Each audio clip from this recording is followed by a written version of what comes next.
আমার নবীর দিকে, আমার নবীর সম্মানের দিকে বা হাত তুললে ওই বা হাত কেমন করে ভেঙে দিতে হয় সেটাও আমাদের জানা আছে, জোরে কোন ঠিক কিনা? বিশ্ব নবীর সম্মান ইটস অ্যান আনপ্যারালাল ইস্যু। এই ইস্যুতে হেফাজত নাই, এই ইস্যুতে জামাত নাই, এই ইস্যুতে চরমনাই নাই, এই ইস্যুতে সরসিনা নাই, এই ইস্যুতে তাবলীগ নাই, আওয়ামী লীগ নাই, জামাত নাই। 17 কোটি মানুষ এক প্ল্যাটফর্মে দাঁড়িয়ে যায়, চিল্লায় বলেন ঠিক কিনা? এজন্য আমার নবীরা যারা গালি দেয় এগুলো পিতৃ পরিচয়হীন জারদ সন্তান। বিশ্ব নবীকে যে গালি দিয়েছে ওর গালি ওর মুখের উপরে, জোরে বলেন ঠিক কিনা?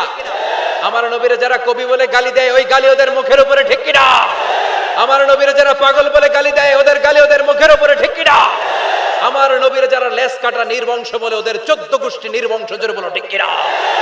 বিশ্ব নবীরা গালি দিলে কলিজা আগুন লাগে? কার কার লাগে? হাত তুলে আল্লাহর দেখা।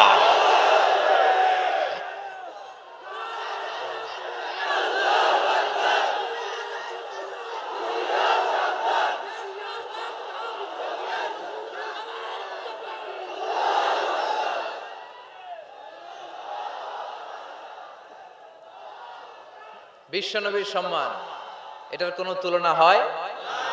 বিশ্বনবীর লাইফ নিয়ে কথা বলা অসাধারণ এক লাইফ, ওনার বায়োগ্রাফি, এটা অসম্ভব, এটা তলাবিহীন সাগরের মতো। বিশ্বনবীকে যদি কথা বলতে শুরু করে এটা অনেকটা তলাবিহীন সাগরের মতো। এটা সাগর কিন্তু কি নাই? কথা কয় না, কি নাই? বিয়ন্ডলেস, বাউন্ডলেস, বটমলেস, ঠিক কিনা?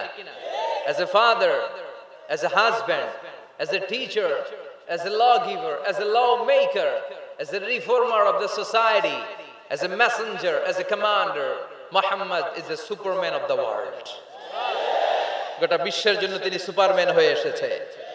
এজন্য আমার নবীরা যারা গালি দেয় এগুলো পিতৃ পরিচয়হীন জারদ সন্তান।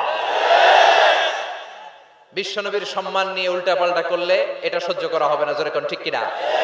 তুমি আমারে গালি দাও আমি মেনে নিব, আমার বাপেরে গালি দাও মেনে নিব, আমার দলের গালি দিবি মেনে নিব, কিন্তু আমার নবীরে গালি দিলে খবর আছে না নাই?